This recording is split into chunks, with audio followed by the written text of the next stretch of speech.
What's good? What's good? What's good? What's good? We back at it again like we never left. This is RedIn30, where we make you red in 30. Literally, we got 30 minutes to do this thing. I'm here. I'm DM, here with the homie EJ. You good? Yeah. Let's go then. RedIn30 is a 30-day reading of the Gospels. I want y'all to go, to RedIn30.com, and even on my Instagram, Donovan Montreal, or RedIn30, I put the list, because I made a whole list of what each day's reading is. And you can jump in at any time, but that's the gist of it, getting the rhythm of the red. Getting the red rhythm. I like that, EJ. Red rhythm. You know what I'm saying? Yeah. And it starts to tell you what that lifestyle is. It's all we talk about, Jesus, truth, and you all using the red words. We believe in the entire Bible, which we're going to talk about tonight. We believe in the entire Bible. We believe that the Bible, listen to this, is a story about who you and I are. But we believe that Jesus and the red words tell us who we are in the story. And so that's what it's all about. And that's what we're here. Our last podcast was a real dope one for me because, I was wondering, we talked about why Jesus said the poor you have with you always. And you got to go back and listen to that pod. Yeah, definitely. You got to go back and check it out. But the gist of it was that Jesus is always, always talking to the characteristics of mankind's eternity. Like the eternal characteristic of man. You get me? Mm-hmm. Like he's never, it'll talk about the specific thing that's going on right then, but it's always something that's long standing and talks about the whole eternal characteristic of mankind. Right. Like even when he healed people, it's so cool. Even when he healed people, or when he said certain things, or when he performed certain miracles, right? It was eternal more than just that individual thing. It handled that individual situation at that time, but it was speaking to something so much more bigger if you could catch it. But you have to look at it that way. It's like surface. It's surface and then deeper. What? And so watch this. Depending on, be it to you according to your faith. Mm-hmm. What measure you meet is measured to you, right? So depending on how you approach the statement, which is what you receive from it. Yeah. Depending on how much you squeeze a fruit determines how much juice you get out of it. Right. You can squeeze and not get much at all because you didn't put much pressure. And I think this is the type of concept with Jesus and the red words. But we were talking, man, it's cool. Like he was like, well, the poor you have what you always. I was like, why would Jesus say that? Then I realized that he was talking to Judas. Judas is a thief. Y'all go back and listen so we can break it down.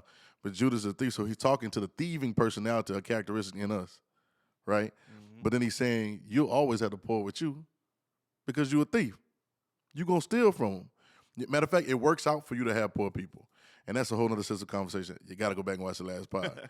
But I guess it's a good spinoff to talk about, and even and it's a statement I missed the last one, and you reminded me of it, that at the end, not at the end of it, but in that story, the woman was giving Jesus this precious oil, and he said he was preparing for his burial. And it's amazing how him speaking to the characteristic and showing what she did showed the answer to the ailment in man. Yep. If the ailment, EJ, or the shortcoming inside of a man's character is thieving, right?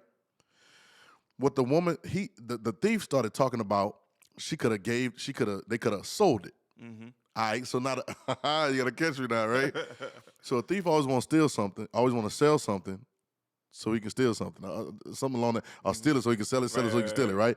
It's somewhere along the same line, and he has no concept. Most people have more concept about selling things than giving.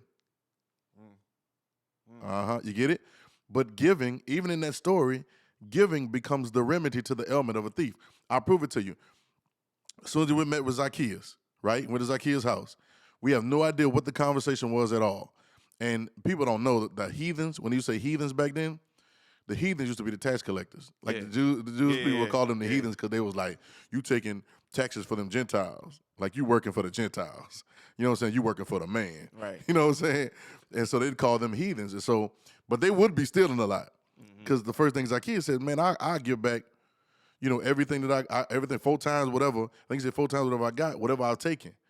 The first thing he started doing was wanting to give to fix the ailment of his thievery.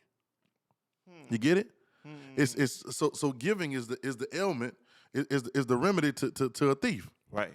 To steal. The thief comes for to steal, to kill, and to destroy. You get it? Never come, I'm come that you might have life. For God so loved the world he gave. Giving becomes the ailment. But see, it's not specifically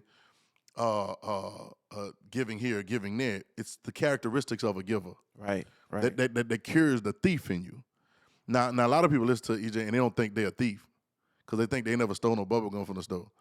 You know what I'm saying? I never stole no money, but if you haven't allowed yourself to be all that you are in God and who Jesus called you to be from the inside, the Christ in you, then you've allowed two things. One, you've allowed yourself to be stolen from, and then you believe the thief.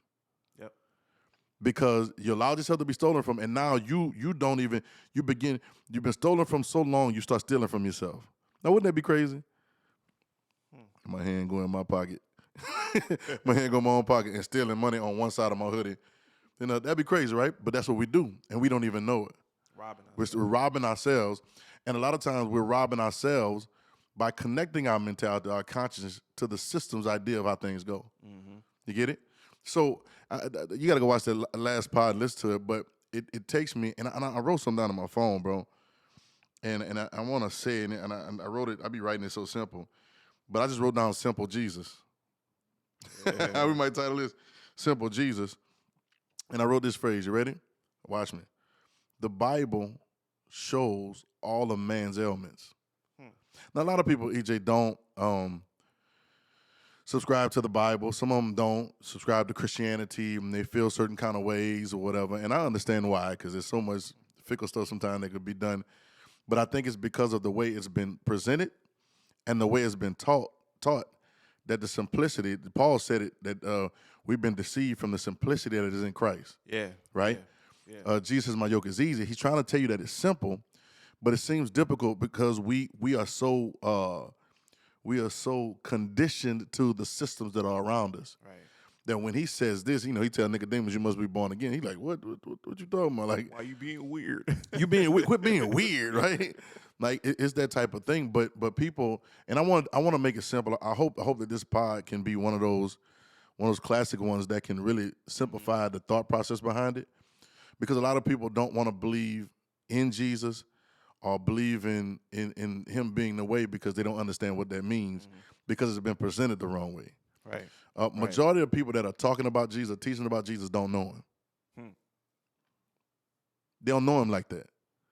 You know what I'm saying? People quick to say, I know God, and they want to say they got a prophecy, they say they got a word, and say this and this, but they don't really know him like that because Paul starts saying, Paul said that I may know him. Mm-hmm. Watch this, and he says, in Philippians, he said, I may know him, right? He said, in the power of his resurrection and the fellowship of his suffering. Like I want to read that. Can I read that real quick? I think it's in EJ Philippians 3:10. I don't want misquote because they, somebody gonna judge me. That's it. That I may know him, watch this, in the power of his resurrection and the fellowship of his suffering. All right, watch the end of this. Being made conformable unto his death. Verse 11, if by any means I might attain unto the resurrection of the dead. So here we go. It's like, I want to read another. Let me see to read it in a message or something on the Passion. I want to see what it say. It said that and I continually long to know the wonders of Jesus more fully and to experience the overflowing power of his resurrection working in me. I will be one with him in his sufferings and will be one with him in his death. Only then will I be able to experience complete oneness with him in his resurrection from the realm of the death. Do you understand that? Now, most people will say, oh, we got to die to go to heaven. No, that's not what he's talking about. You get it? He's saying that I may know him in the power of his resurrection and the fellowship of his suffering, right? Being made conformable unto his death. In other words, for me to really know Jesus, I got to be ready to die. Right. I got to be ready to another time Paul said, I'm crucified with Christ. Nevertheless, I live. Yet not I, Galatians 2. Not I, but Christ live in me. And the life that I now live in the flesh, I live by the faith of the Son of God who loved me and gave himself for me. So my faith is literally by the same faith of the Son of God who we just talked about. Giving is the key to thievery. Yeah, right. Why is giving important to be a remedy for thievery? Because we were stolen from in the garden. Yep. And watch this. We were given a suggestion, and this is tricky. Watch how tricky this is. We were given a suggestion to make us make an action, which in turn stole from us. Mm-hmm. And then the suggester put his hands up like we stole from ourselves. You get it? You understand what I'm saying? So you make a suggestion, which thoughts cause action. You make a suggestion, and your belief and your connection to that suggestion makes you act. So now you eat the fruit off the tree and you stole from yourself. But you really wasn't trying to steal from yourself because the idea was that you were trying to give yourself more. You get it? You stole the thief coming out for the steal. He's going to steal first. Right. Then he's able to kill and destroy. This is clear, but I don't want to jump, that I may know him. Mm-hmm. So they don't know Jesus, and they don't know. A lot of them that's teaching it don't know, so they teach it the wrong way, and it gives a bad taste.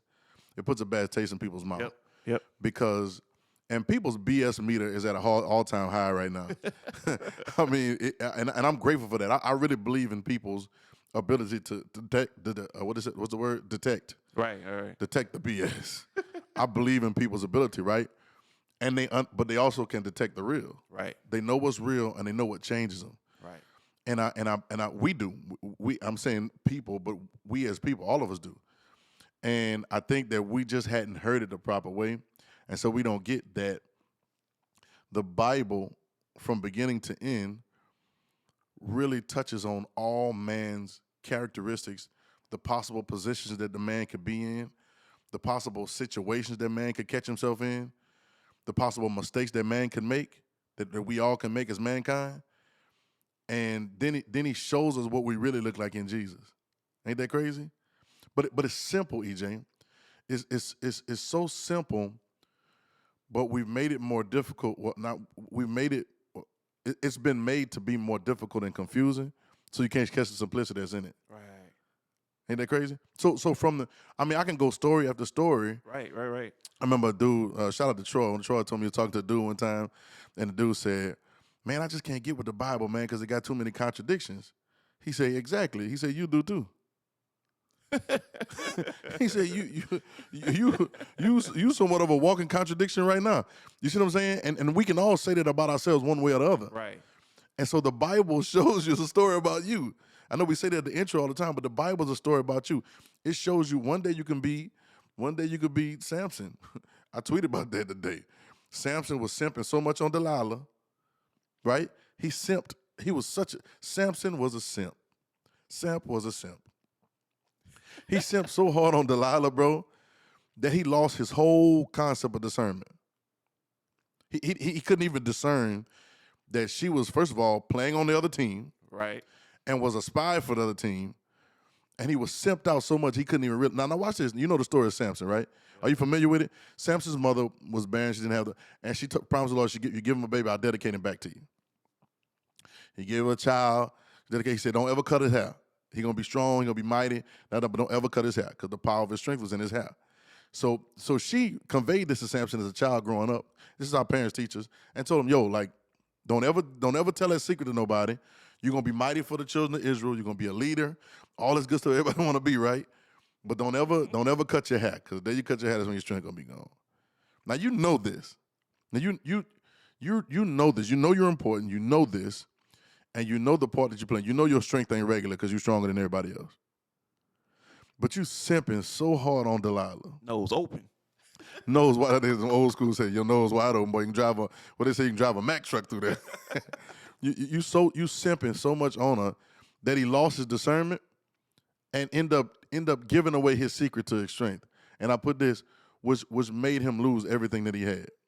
And then I retweeted again. I said, and I'm sure that after he died, she moved on to another popular dude. Oh yeah. You know what I'm saying? It's simping, right? But it's Samson was simping, right? But now take him. Now you can find yourself there. Mm-hmm. I've been there before. Right. You've been there for like yep. you know, and it's simp, and the girls are simps too. Listen. I know dudes usually get it the most, but there are some girl simps. Girls can be simps too, right? And you can simp so much on somebody, you lose your discernment, and watch this. So, okay, well, you find yourself, you can find yourself right there. Mm-hmm. You find yourself in the story. Now, reading the story should give you a preliminary or a prelude to not going down that path. Right. But if you don't know it, then you won't show it, right? Like, if you don't know that, then you won't. Like, there's some things, bro. I'm the third child in my family. I had an older brother that's 7 years older than me. Shout out to Leroy Jr. I got a sister, Shauna, shout out to Shauna, that's 5 years older than me. Then I came. Then I got a younger brother, shout out to Darnell, that's 7 years younger than me. So 7 years between me and my brothers. Mm-hmm. There were some things that I learned and I didn't have to catch a whooping for. because I paid attention to what Leroy Jr. and Shauna, those that came before me, I paid attention to how the response was with certain things that they did, and I realized, okay, I'm not doing that one. Right, I don't, right. some people say experience is the best teacher. No, it's not. I'm looking at an experience, and that teach me, boy. I'm not trying to, man. I'm not, boy. I saw some stuff happen, boy. Man, I remember one time my brother got his head hit one time and he got a hit. We used to them old basketball goals with them bolts in the front, and the big old girl hit him with her arm. Just playing basketball. Big old girl hit him with his arm, slammed his head into the thing. His head was bleeding and stuff. But we wasn't supposed to be outside playing. Our mom and them told us not to go outside and play, but we just want to go outside and do what we doing. And so, my daddy then was like, see, I told you got to be obedient. Right. But right. I'm not about to go outside and play, get my head busted, boy, head busted, bleeding. I say, I'm good. I learned from experience. I experienced that through eyesight. I saw that.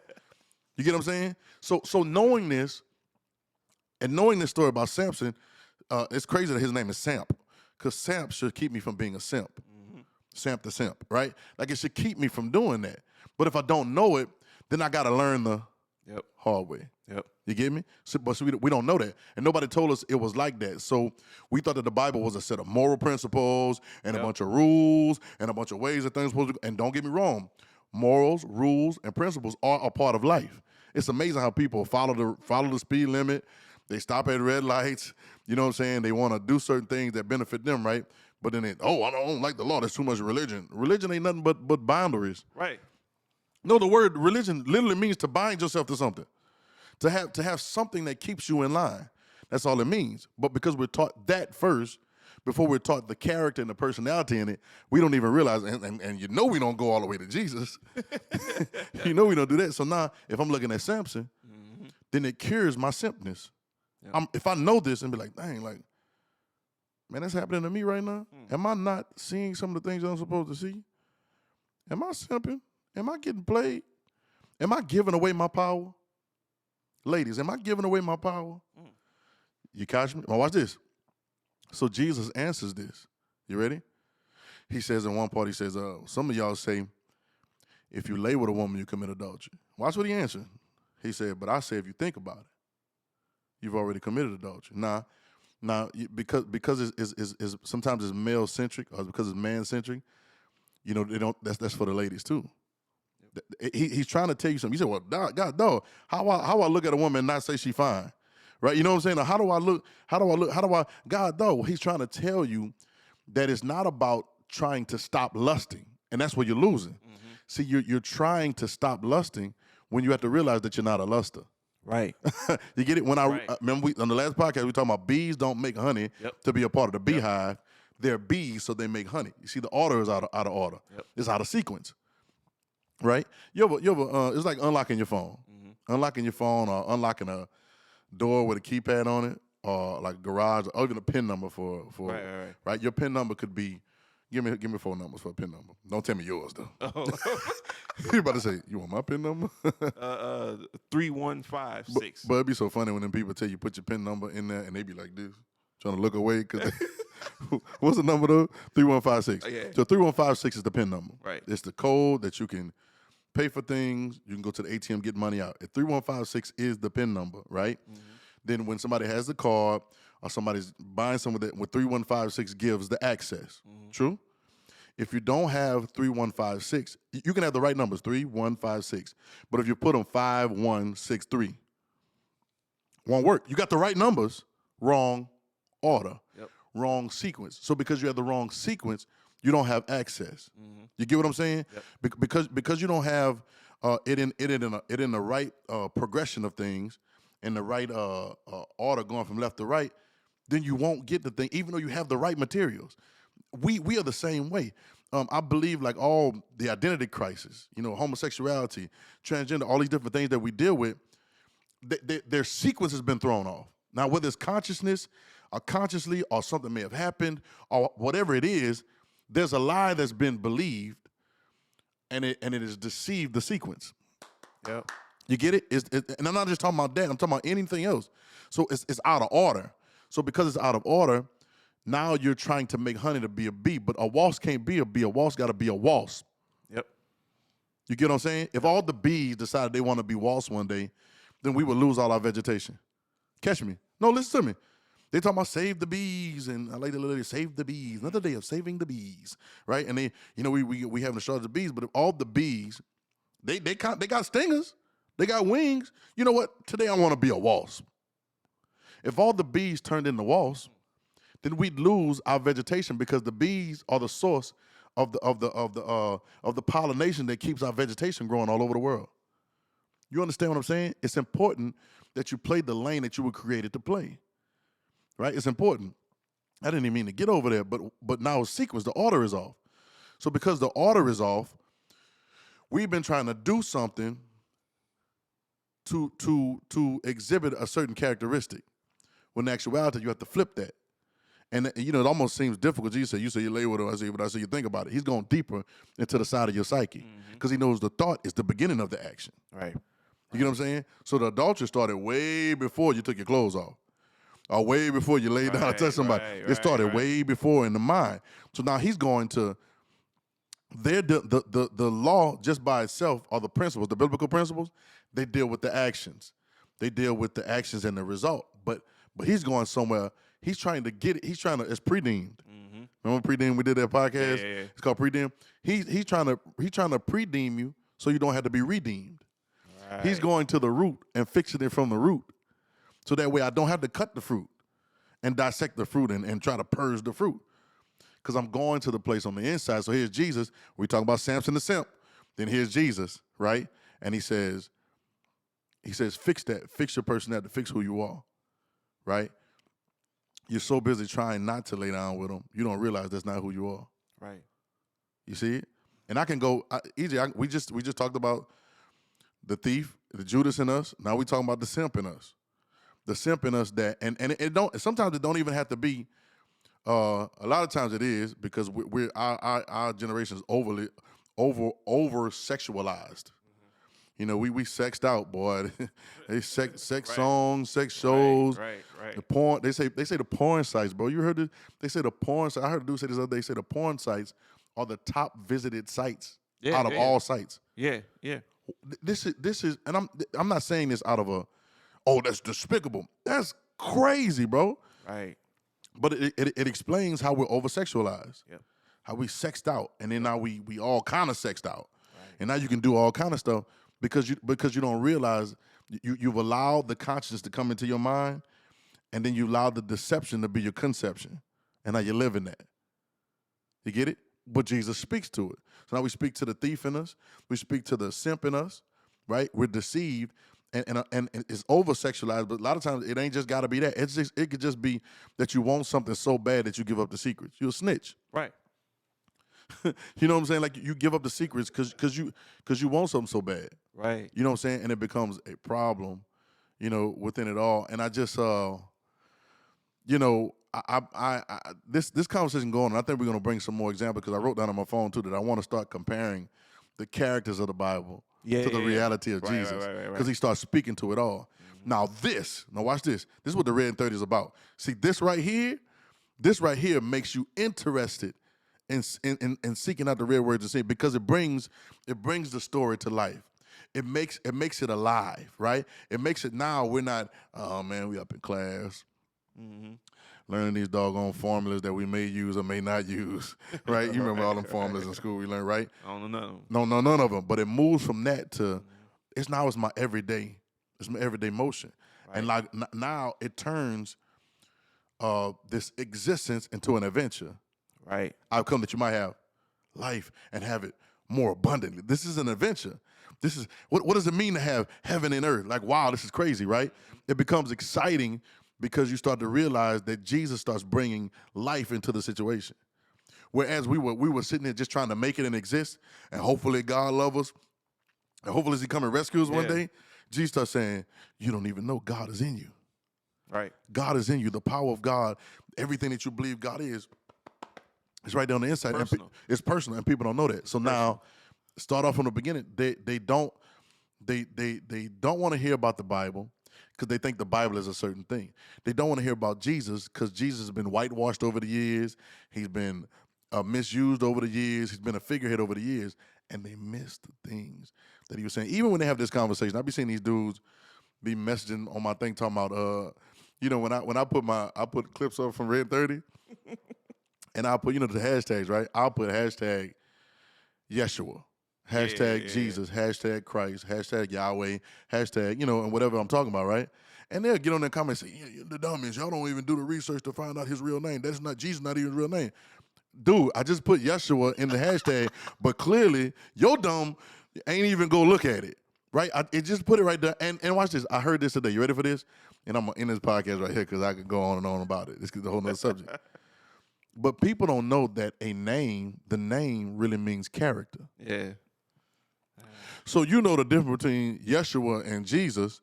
You don't know that Jesus is the regular version of Yeshua, just like Joshua, like whatever, right? But you know Yeshua, but you don't know the character. Right. So you think you're smarter than somebody that says Jesus, but you're not even exemplifying the character. And what's the character? If any man will come unto me, let him deny himself, take up the cross and follow me. He who save his life is going to lose. He lose his life for my sake, and the gospel shall find it, right? It's that conversation. Lose your life, right? All that Yeshua and Jesus talk, that's not even his real name. You're not even his real name because you're not even acting the character. That's just facts. But EJ, it's the character. It's the character of the name. In the name of Jesus, which they don't like Jesus. In the name of Jesus, it just means in the same character that he does things. Anything you do in my name. So whether it's Jesus, Yeshua, whatever names you want to use, do you have the character?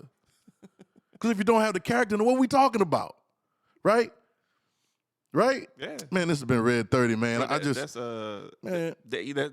That's facts versus the truth. That's all. Facts. Come on, EJ. It's facts versus the truth. It's facts versus the truth. And now you're trying to let facts validate your existence. And you're starting a whole nother wall. Right. And you know what the trick? You know the trick of it is? The trick is, we can talk about this in another podcast. And this is the trick of the enemy. The Tagoge. Tagoge, right? Yeah, y'all found out who Tagoge is in the last episode. But Tagoge made us pick between sides. Mm-hmm.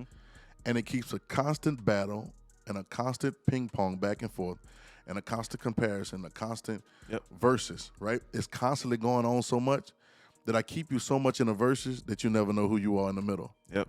You never know who you are standing there because your whole identity is against this. Right. Or your whole identity is against that. And you built your identity against that when y'all don't know, sometimes y'all the same. Y'all got the same, the same thing. God is in all of us. Right. And then this begins to structure our being and our character and the way we function. Do you get the trick? I want you to argue. I want y'all to argue about what scripture is real and which ones ain't. Oh yeah. I want you to argue about which religion is and which one ain't. I want you to argue about who the true this and who ain't the true. I want you to argue about that. And then as long as y'all arguing, nobody live the character. You see the trick? Nobody live the character, man. This is RedIn30, guys. RedIn30, where we talk about Jesus, truth, and you, all using red words. We'll see y'all next time. Check out red30.com. Check out the 30-day reading of the Gospels. Follow us on Instagram at RedIn30, Twitter, TikTok, all that good stuff. And we going to holler next time. Stop robbing yourself. Stop robbing yourself.